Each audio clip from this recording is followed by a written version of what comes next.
Welcome to another episode of the Tacopodcast. I am your host, Will Finley, and I'd like to welcome each and every one of you, especially those who may be checking this out on a new platform on social media. Well, today we had an entire episode already filmed, but because of technical difficulties, there was a popping noise that kept on happening throughout the entire thing, and it wasn't until afterwards that we actually found that it became an issue with the actual microphone that you hear us on. A loose connection in the microphone ruined the entire thing, so we're going to have to refilm it. But anyways, so today I wanted to talk to you about aging. And this channel is not just about my son who is on the spectrum, but aging and what do we do and what shouldn't we do when it comes to parents who have gotten to the point where they can't care for themselves anymore. This is a situation that we're all inevitably going to have to deal with. Either our parents have, dementia, Alzheimer's, or maybe they're physically just unable to care for themselves in their home anymore. And what should we do and what shouldn't we do? Well, the answers are not, just cut and dry. One answer fits all. It's something that we have to take on as an individual. We have to balance out safety and their needs and everything else at the same time. We have to involve as many other family members as possible, because one individual taking on the entire thing and making the decisions is hard, extremely hard. Do you call someone in who can care for them in their home? Or do they need more care than what can be provided just in their home, and they need a care facility? This is a situation, ladies and gentlemen, that I'm faced with right now. My mother can no longer be cared for in my home. She needs, more 24-hour around the clock care. And it's become more and more prevalent over the past couple of years that she has lived in my home. And I don't really have a quick answer to what to do. When it comes to care facilities in my area, some of these cost upwards to $6,000 to $8,000 a month for a care facility that deals with loss of memory and memory issues. Now, my mother is a head trauma survivor, and on a good day, she has the mental capacity of maybe a 10-year-old. But most of the time, she is, basically 7 to 10 years of age, somewhere in that range. You need to repeat things constantly for her because she forgets them. She writes constant notes, but then forgets where she put the notes.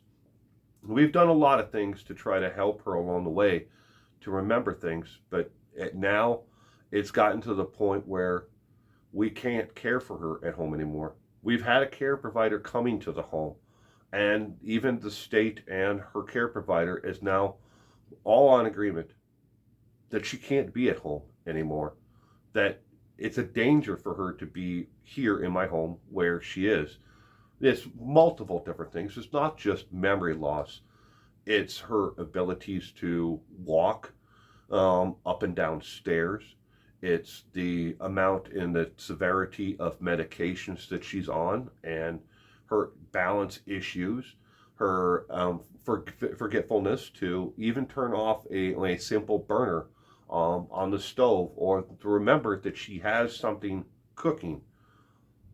It's gotten to that point, and it's not easy. It's not going to be an easy decision for myself and for my sisters and family and and friends who we're all working together to try to find out what the best place is for her, and or what should take place next.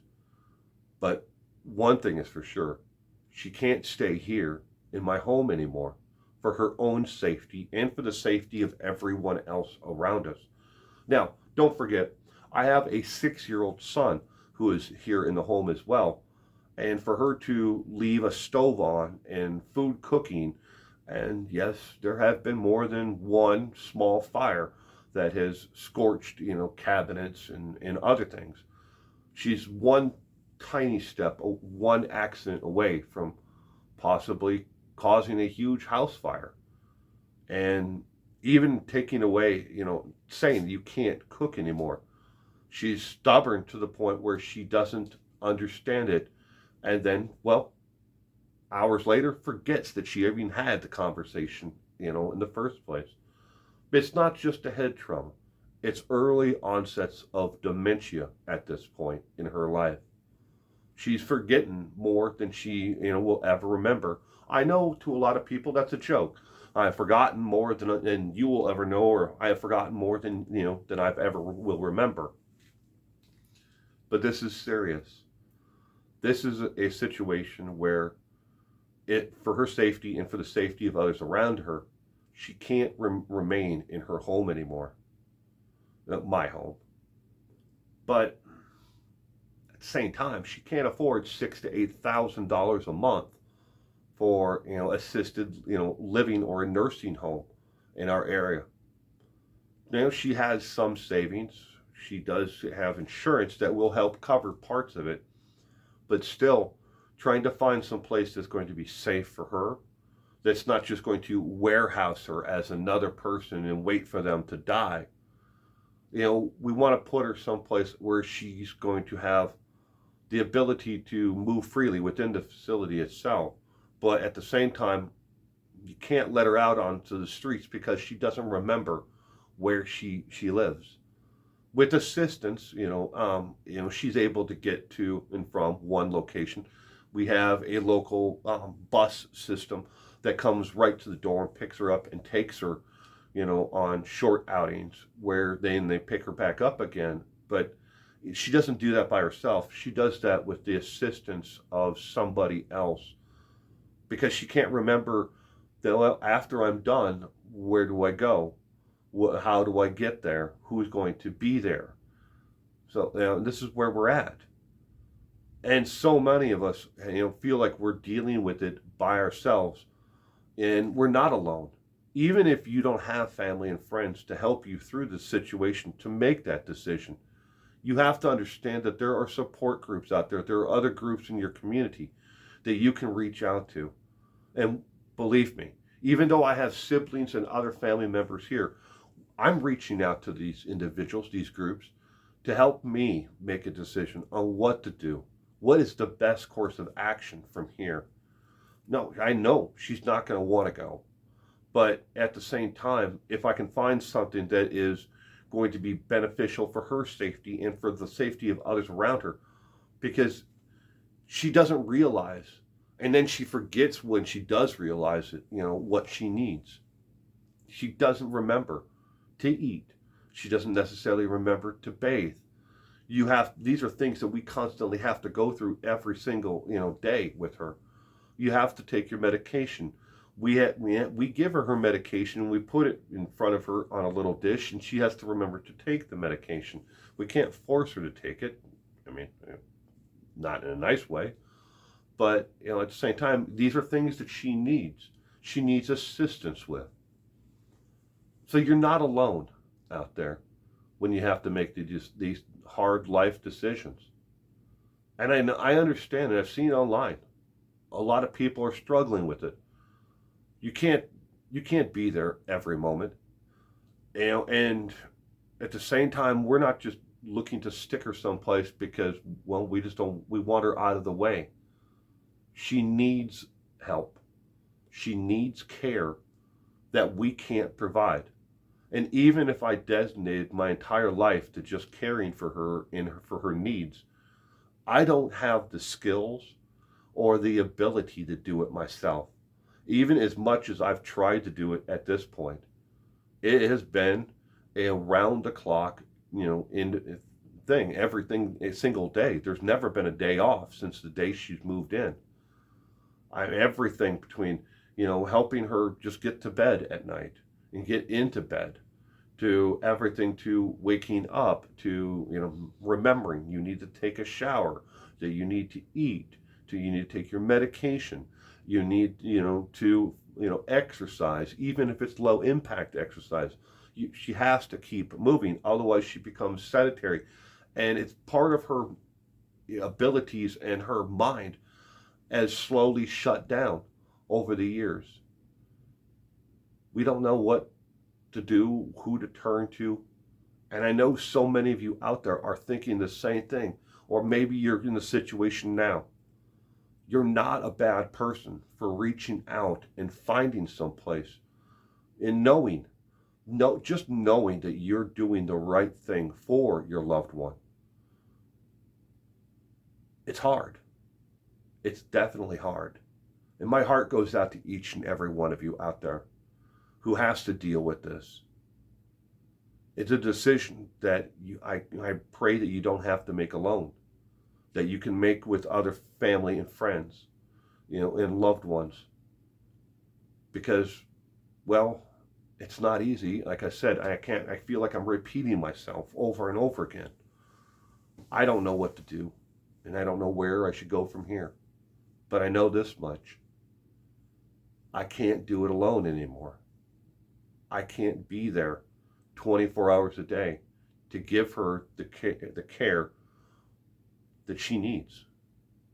I may not have had the best relationship with her my entire life. I may hold a lot of resentment and animosity towards her. But at the same time, she still is my mother. And I have to make sure that she's safe.